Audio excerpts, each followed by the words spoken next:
نبی پاک فرماتے ہیں من احب عمرا عمر قلبہ بالایمان، یعنی جو حضرت عمر فاروق اعظم سے محبت کرے اس کا دل ایمان سے بھر دیا جاتا ہے۔ سبحان اللہ، یہ وہ شخصیات ہیں جن سے محبت ہمارے ایمان کا تقاضا ہے۔ اے میرے پیارے اسلامی بھائیوں اور مدنی چینل کے ناظرین، حضرت عمر کا ذکر، اللہ اکبر، آپ کا ذکر آسمانی کتابوں میں بھی موجود تھا۔ ایک تو وہ ہے نا کہ آج ان کی دنیا کے آنے کے بعد اب حدیث کی کتابوں میں ہے۔ حضرت عمر وہ ہیں کہ جو دنیا سے پردہ فرما گئے، اس کے بعد اب غور سے سنیے گا کہ دنیا کے کچھ لوگ آتے ہیں جن کو جب ہم پیدا نہیں ہوئے تھے میں جانتا نہیں تھا، ہمارے بارے میں تو کسی کو نہیں پتا تھا پیدا ہونے والا ہے، کسی کو نہیں پتا تھا۔ پیدا ہوئے تو گھر کے لوگ جاننے لگے، تھوڑے اور بڑے ہوئے تو 5-10 دوست اسکول کے جانے لگے، اور آگے بڑے کاروبار وغیرہ کیا تو 100-200 لوگ جاننے لگے۔ کچھ لوگ ہوتے ہیں جن کی زندگی میں تو 500-1000 لوگ ہی جانتے ہیں، کچھ لوگوں کو اللہ شہرت دے دیتا ہے تو 1,00,000 2,00,000 10,00,000 لوگ جانتے ہیں، ایسا ہی ہے نا۔ مگر صحابہ کرام کے کچھ افراد ایسے ہیں کہ جن کے پیدا ہونے سے پہلے، صدیوں پہلے آسمانی کتابوں میں ان کا ذکر موجود تھا، ان میں سے ایک حضرت عمر بھی ہے۔ اب آپ واقعہ سناتا ہوں۔ ماجرا کیا ہوا کہ بیت المقدس، اللہ اکبر، یہ واقعہ سننے والا ہے کہ حضرت عمر کا ذکر کیسے آسمانی کتابوں میں تھا کہ بیت المقدس جب فتح ہوا نا تو اس کی فتح کا واقعہ بڑا حیران ہوا۔ پہلی بار فتح ہوا حضرت عمر کے دور میں۔ حضرت عمر فاروق اعظم رضی اللہ تعالیٰ عنہ میں بہت بڑے صحابی ہیں، جرنیل ہیں، عشرہ مبشرہ میں سے ہیں، حضرت ابو عبیدہ بن جراح رضی اللہ عنہ۔ ان کو انہوں نے سپہ سالار بنایا اور لشکر دے کر بیت المقدس روانہ کر دیا۔ حضرت ابو عبیدہ بن جراح رضی اللہ تعالیٰ عنہ لشکر کے ساتھ بیت المقدس پہنچے اور انہوں نے جو بیت المقدس کا جو قلعہ تھا جس میں کافر اندر تھے، غیر اس کے منظر تھے، آپ نے اس کا گھیراؤ کر لیا۔ 4 مہینے تک محاصرہ کر کے رکھا، مگر فتح نہیں ملی۔ 4 مہینے ہو گئے، نتیجہ بھی کوئی نہ نکلا۔ بیت المقدس میں اور غیر مسلموں کا ایک بہت بڑا راہب تھا جو ان کا یہ سمجھ لیں پادری سمجھ لیں، وہ قلعے کی دیوار پر چڑھا اور ابو عبیدہ بن جراح رضی اللہ تعالیٰ عنہ سے کہا کہ ہم ہر حال میں تم سے جنگ کریں گے، ہمارے شہر کو صرف ایک ہی شخص فتح کر سکتا ہے، اس کے اوصاف ہماری کتابوں میں لکھے ہیں، اور سنو وہ تم نہیں ہو۔ حضرت ابو عبیدہ بن جراح کو کہا تمہارے ہاتھ میں فتح نہیں ہے، ہاں ہماری کتاب میں پتہ ہے ایک بندہ ایسا ہے کہ جب وہ آئے گا نا تو وہ فتح کر لے گا، ہمیں یہ قلعہ چھوڑنا پڑے گا۔ اچھا، حضرت ابو عبیدہ بن جراح جو بڑے کمال کے تھے، کہ بتاؤ اسی کو کون ہے، اسی طرح پتہ تو چل جائے کہ ان کی کتابوں میں کس کا ذکر ہے۔ اچھا، وہ راہب بھی کمال ہے، اس نے بتا دیا کہ کہا ہماری کتاب میں لکھا ہے کہ وہ جناب رسول اللہ محمد رسول اللہ صلی اللہ علیہ وسلم کا امتی ہوگا، اس کا نام عمر بن خطاب ہوگا، اسے فاروق، لوگ اسے فاروق کہیں گے، دینی معاملات میں بڑا سخت ہوگا، اللہ پاک کے معاملے میں لوگوں کی ملامت کی وہ پرواہ نہیں کرتا ہوگا۔ سبحان اللہ۔ حضرت ابو عبیدہ بن جراح نے یہ سنا تو آپ تو خوب خوش ہو گئے، نعرہ لگایا آپ نے کہا فتحنا البلد ورب الکعبہ، رب کعبہ کی قسم ہم نے یہ شہر فتح کر لیا۔ چابی مل گئی نا، اس کے منہ سے نکل گیا کہ ہماری کتابوں میں لکھا ہے، آسمانی کتابوں میں لکھا ہے بیت المقدس فتح ہوگا مسلمانوں کے ہاتھوں، مگر ابو عبیدہ بن جراح تم نہیں ہو، وہ کوئی اور ہے۔ اچھا، اس کو یہ نہیں پتا تھا شاید کہ حضرت عمر حیات ہیں اور حضرت عمر نے ان کو بھیجا ہے۔ حضرت ابو عبیدہ بن جراح نے فوراً لیٹر لکھا، حضرت عمر حضور تشریف لائیے، اب کام آپ کے ہاتھ سے ہی ہونا ہے، اب کسی اور کے ذریعے نہیں ہونا، اب سنو مسلمانوں کے خلیفہ ہیں، آجزی اور انکساری کا عالم کیا ہے، کسی کو پتا چلے کہ آپ جناب آئیے، بہت بڑا کام آپ کے ہاتھ سے ہونے والا ہے۔ وہ پہلے تو لشکر تیار کرتا ہے، پھر تو جناب شہر میں خبر دیتا ہے کہ دیکھو میری شان یہ ہے، میں جب تک نہیں جاؤں گا افتتاح نہیں ہوگا، دروازہ نہیں کھلے گا، کام نہیں ہوگا۔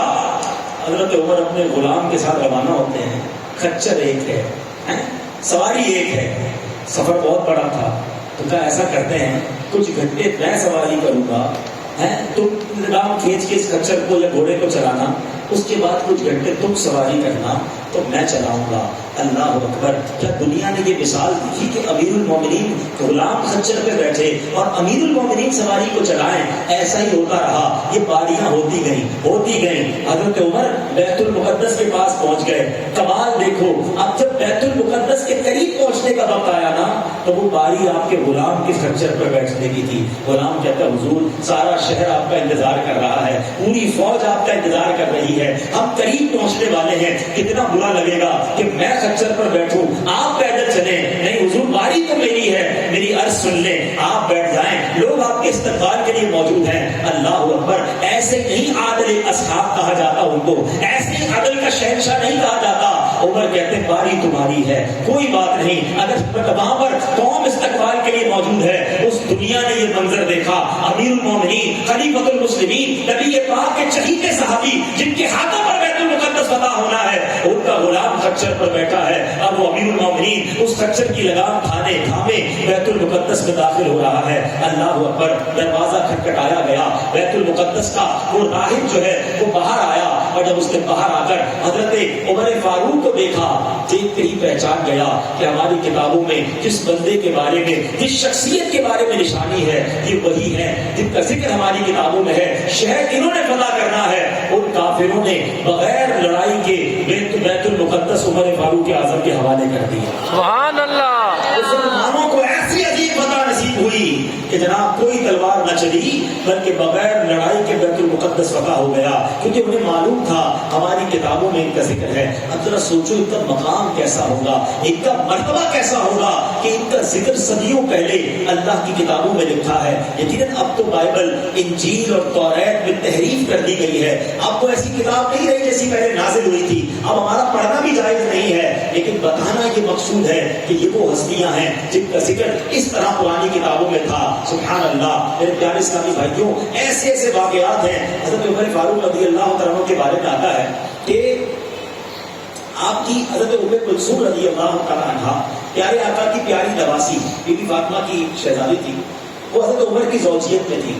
ایک دن تو عمر فاروق نے دیکھا کہ حضرت ام کلثوم بڑی رو رہی ہیں, تو آپ نے رونے کا سبب پوچھا, تو کہا کہ کعب الاحبار رضی اللہ تعالیٰ کہتے ہیں کہ آپ جہنم کے دروازے ہیں, آپ جہنم کے دروازے پر ہیں. صحابی رسول حضرت عمر کا کمال دیکھیں, خود بہت بڑے صحابی عشرہ مبشرہ میں ہیں, لیکن حضرت کعب الاحبار کا بڑا نام ہے, اور حضرت عمر فاروق تو ان سے زیادہ افضل ہیں. اور جب یہ سنا تو ڈر گئے, فوراً حضرت کعب الاحبار سے رابطہ کیا اور کہا تم میرے بارے میں یہ کہتے ہو کہ جہنم کے دروازے پہ ہو. تو کعب الاحبار پتہ کیا کہتے ہیں, اے امیر المومنین جلدی مت کیجیے, میں نے میری بات تو پوری سن لیں. اللہ کی قسم ذوالحجہ کا مہینہ ختم ہوتے ہی آپ جنت میں تشریف لے جائیں گے. تو یہ کیسی بات کر رہے ہو, ابھی مجھے کہتے ہو میں جنت کے دروازے پہ ہوں, اور ذوالحجہ ختم ہوگا تو جنت میں چلے جاؤں گا, اپنی بات کی وضاحت کرو. اللہ اکبر.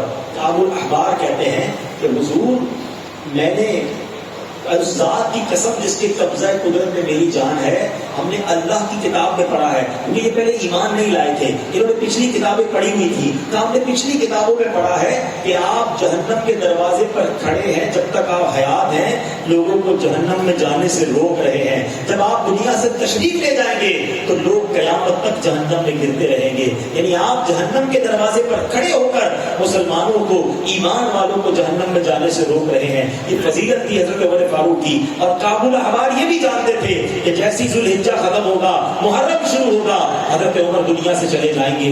اللہ اکبر. یہ واقعات پچھلی کتابوں میں موجود, اور حضرت عمر فاروق کو یہ مقام حاصل ہے. سبحان اللہ. میرے پیارے اسلامی بھائیوں, میں نے شروع میں ایک بات کہی تھی کہ حضرت عمر فاروق جو ہے وہ اسلام کے لیے عزت ہے. اب سنو, نبی پاک علیہ السلام فرماتے ہیں, حضرت عبداللہ بن عباس سے روایت ہے, روز قیامت, سنیے گا قیامت کے دن کیا ہوگا, جب عمر فاروق اعظم اللہ کی بارگاہ میں حاضر ہوں گے نا, تو اس وقت اسلام عرض کرتا, یا رب ھذا عمر, ھذا عمر اعزنی فی دار الدنیا فاعزہ فی ارصاد القیامہ.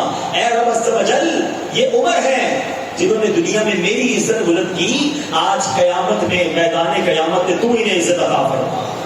اسلام کہے گا آپ کے بارے میں. اور اس کے ساتھ ہی حضرت عمر فاروق کو 2 جبے پہنائے جائیں گے. ان جبوں میں ایسی خوشبو ہوگی کہ ان میں سے ایک بھی دنیا میں کھول دیا جائے تو ساری دنیا اس کی مہک سے معطر ہو جائے. حضرت عمر فاروق کو نورانی اونٹنی پر بٹھایا جائے گا, آپ کے آگے 70,000 جھنڈے لہرا رہے ہوں گے. اس وقت میدان محشر میں ایک آواز گونجے گی, یا اہل الموقف ھذا عمر فاعرفوا, اے اہل محشر یہ عمر ہے، انہیں پہچان لو۔ سبحان اللہ سبحان اللہ۔ اے میرے پیارے اسلامی بھائیوں، اب حضرت عمر کا یہ ذکر خیر ہوا، آپ کا مرتبہ بیان ہوا، آپ کی عاجزی بیان ہوئی، جس کو نبی پاک نے اپنی زبان سے جنت کی بشارت دی ہو، مگر اس کے باوجود آپ کی عبادت کا حال کیا تھا کہ ساری رات عبادتیں ہوتی، دریا بازاری ہوتی۔ آپ ایک بار اکیلے میں کہیں گئے تو ایک صحابی پیچھے آئے تو آپ نے اپنی پنڈلی پر کوڑا مارا اور کہا، اے عمر خطاب کے بیٹے، تو امیر المومنین ہیں، اللہ سے ڈر۔ اب اپنے آپ کو ڈرایا کرتے تھے۔ حضرت عمر کے بارے میں آتا ہے کہ جب آپ کو غسل دیا جا رہا تھا، ایک روایت کے مطابق آپ کے جسم پر کوڑوں کے نشان تھے۔ لوگوں نے کہا یہ کوڑوں کے نشان کیسے؟